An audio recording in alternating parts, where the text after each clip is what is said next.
Абай Бегейдің үлкен қызы лотерея ойнатып елдің алдына шығып жүрген және сол лотерея ойнатқаны үшін ешқандай лицензиясы жоқ болғаны үшін қамауға алынып жатыр.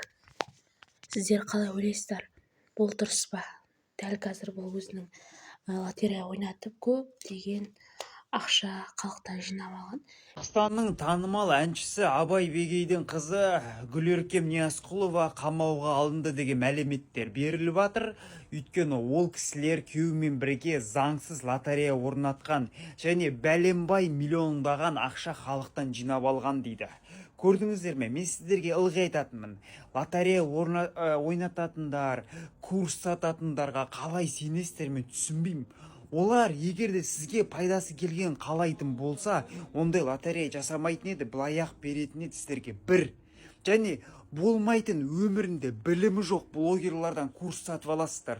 Ол өзі білім алмаған, өзінің дипломы жоқ, керемет Гарвард бітірмеген адам сізге қалай даму керек, қалай пайда табу керек екен, білімді қалай үйретеді, ол өзі білмесе.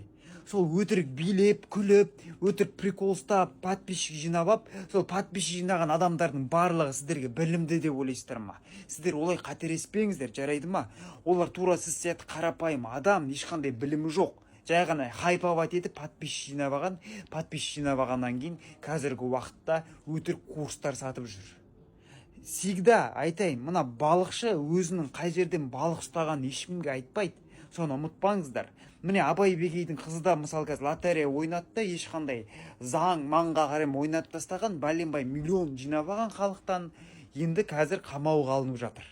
Жұлдыздың қызы, мысалы орамал тағатын өзіміздің қарапайым қыз. Может, ол шынымен де арам ойы болмай ойнатқан шығар, бірақ та заңға қайшы орнатқан.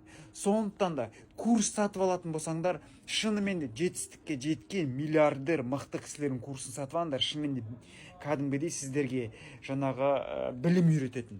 Ал ертең барып машина өртеп, өтірік хайповать етіп, боқтап отыратын ешақтар сіздерге ешқандай білім үйретпейді. Олар дәл сіз сияқты қарапайым адам, просто инстаграмда сізден подписчигі көбірек. Болды. Разница сол ғана. Болды ғой, оянатын уақыттарыңыз келді ғой, болмайтын нәрселерге ақша бере бермесеңіздерші.